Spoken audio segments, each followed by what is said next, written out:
मुफ्ती जी, जो कल हुआ जश्न था, पूरा देश जश्न मना रहा था, लेकिन इस दौरान पथराव हो गया, महू में आगजनी की घटनाएं हुई, लोगों के घरों में घुसे लोग। क्या कहेंगे इस पर? क्यों हुआ? किसकी गलती है? कौन जिम्मेदार है?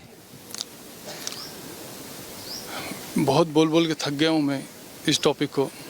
मैं खुद इसका चश्मदीद हूँ। मेरे सामने ये घटना शुरू हुई है और नारे लगे हैं या मस्जिद की बदतमीजी हुई है, उसके बाद ये कहानी हुई। तो ये मैं इसी मस्जिद में मैं नमाज़ पढ़ाता हूँ, नमाज़ पढ़ के मैं निकला हूँ, नमाज़ पढ़कर लोग निकले हैं। किसी को शौक़ नहीं चढ़ा है कि कोई राह चलते को बेवजह मारे। मैंने अपनी आंखों से देखा है वो सब चीज़ें, और उस पर मैं बोलता रहा हूँ कि शुरुआत कैमरा बता देगा। प्रशासन की जिम्मेदारी है वो खूब अच्छे से देख ले, कैमरा बता देगा कि शुरुआत किसने की है? मतलब हुआ क्या था? जुलूस यहाँ पर आया, इसके बाद क्या हुआ? हमें तो निकलने में 2 मिनट लगी, हम फ़ौरन तो निकले नहीं। लेकिन जिस वक्त हम निकले हैं उस वक्त नारेबाजी भी चल रही थी, उस वक्त यहाँ झंडे भी थे। झंडे वो देश के नहीं थे, झंडे वो किसी एक मानसिकता को बताने वाले झंडे थे। और तीसरी चीज़ ये है कि उन झंडों के साथ साथ जो नारे थे, उन नारों के साथ साथ किसी ने एक बम मस्जिद की तरफ फेंक दिया। अच्छा, तो वो सुतली बम था, ठीक है, बम से कोई गलत मतलब न निकले। तो उसके बाद क्या सुतली में वहाँ से फेंका गया? हमने फिर कोशिश की कि प्रशासन के साथ बैठ के बात करें। प्रशासन के कुछ लोग आए, हमने जब तक लोगों को संभाले रखा, 2-3-4 मिनट में ही शुरू के कुछ 2-4 नौजवान पहुंच गए। हमने बहुत कोशिश की कि हम प्रशासन के साथ बैठकर बात कर लें, लेकिन प्रशासन के साथ बैठकर बात करने में लोगों को बिठाते बिठाते इतनी देर में पता चला कि उधर से पथराव शुरू हो गया। अच्छा, लेकिन कई हिंदू नेता जो हैं, चाहे वो उषा ठाकुर हो, चाहे वो कई लोग, वो ये कह रहे हैं कि जीत गले से नहीं उतरी या हजम नहीं हुई। वो कौन लोग हैं जिन्हें ये भारत की जीत से इतनी दिक्कत है कि पथराव कर दिया? उषा जी वहाँ बैठी हैं, मैं मौके पे हूँ, मैं चश्मदीद हूँ, वो वहाँ से बोल रही हैं। अब इसका क्या जवाब दूँ मैं, बताओ।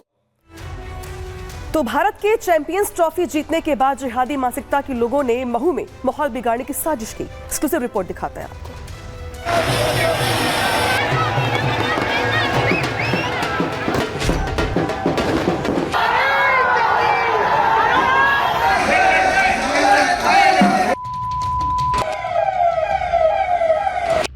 कल आधी रात को जब टीम इंडिया न्यूजीलैंड को हराकर चैंपियंस ट्रॉफी जीती, देश में होली से पहले दिवाली मनाई जाने लगी।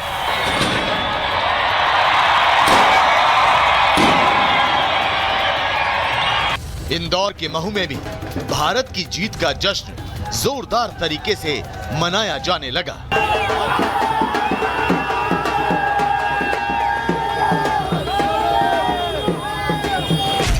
लेकिन भारत की जीत का जश्न मनाना इंदौर में कुछ लोगों को रास नहीं आया। कुछ कट्टरपंथी सोच रखने वाले लोगों ने तो भारत की जीत का जश्न मना रहे लोगों पर ही पत्थरबाजी शुरू कर दी।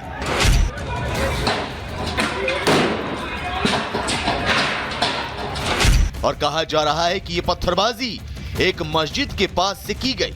कुछ असामाजिक तत्वों ने आधी रात को इतने पत्थर बरसाए कि पूरे इलाके में तनाव फैल गया।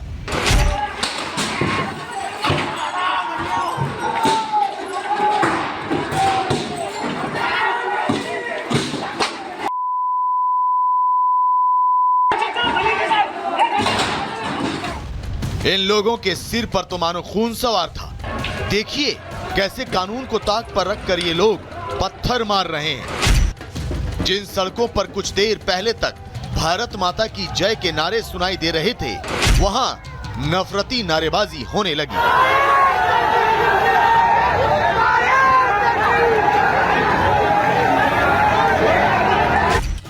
कट्टरपंथियों का जब इतने से भी मन नहीं भरा तो उन्होंने गाड़ियों में आग लगानी शुरू कर दी।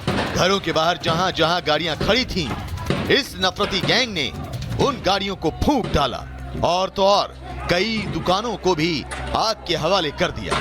एक समय के लिए तो ऐसा लगा कि ये पूरे शहर को जलाकर खाक कर देंगे, लेकिन गनीमत रही कि पुलिस तुरंत मौके पर पहुंच गई और लाठीचार्ज करके उपद्रवियों को खदेड़ दिया। स्थिति इतनी खराब हो चुकी थी कि हालात को संभालने के लिए पुलिस को आंसू गैस के गोले तक छोड़ने पड़े।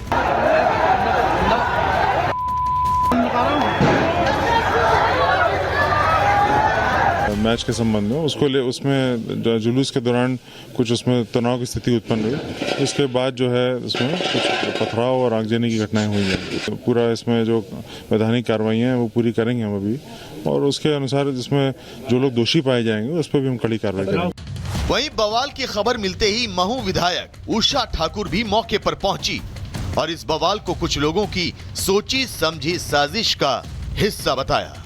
महू की जो घटना है, मुझे तो ये देशद्रोहिता का ही परिचय दिखती है। पहले तो जानबूझ के रास्ता डाइवर्ट किया, जिस रास्ते से जा रहे थे वहां एक 2-3 बाइक खड़ी कर दी, तो मजबूरन या रैली वालों को दूसरी जगह से जाना पड़ा। और जैसे ही अंदर गए, भयंकर पथराव, और ये सुनियोजित षड्यंत्र था। जिस मस्जिद के पास ये हिंसा हुई, उसी जामा मस्जिद के इमाम का भी इसके बाद बयान आया। जामा मस्जिद के इमाम मोहम्मद जावेद ने कहा कि नमाज चल रही थी, तभी यहीं से जुलूस निकला और नमाजियों के ऊपर किसी ने सुतली बम फेंका, जिससे ये हिंसा हुई। किसी ने बम अंदर की तरफ फेंका, सुतली बम था वो, और उससे पूरा धुआं उठा और पूरी सिचुएशन क्रिएट हो गई और सारे लोग पैनिक हो गए। इस तरह फिर वो बात बढ़ती चली गई। बस कुछ नहीं, बस मेरा तो कहना यह है कि मुझे समझ में ही नहीं आ रहा है कि ये जुलूस आखिर निकला कैसे, और दूसरी बात इस रूट से कैसे निकला। हिंसा और बवाल के बाद पुलिस अब स्थिति पर नजर बनाए हुए है। जहां पर ये बवाल हुआ वहां अतिरिक्त पुलिस फोर्स को लगाया गया है और पुलिस लोगों से शांति बहाली की अपील कर रही है। Bureau report, Republic Bharat.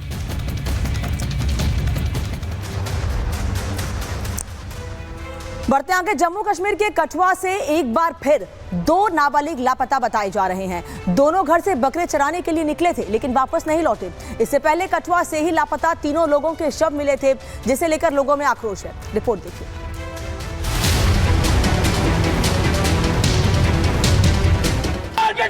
बंद करो, बंद करो, बंद करो।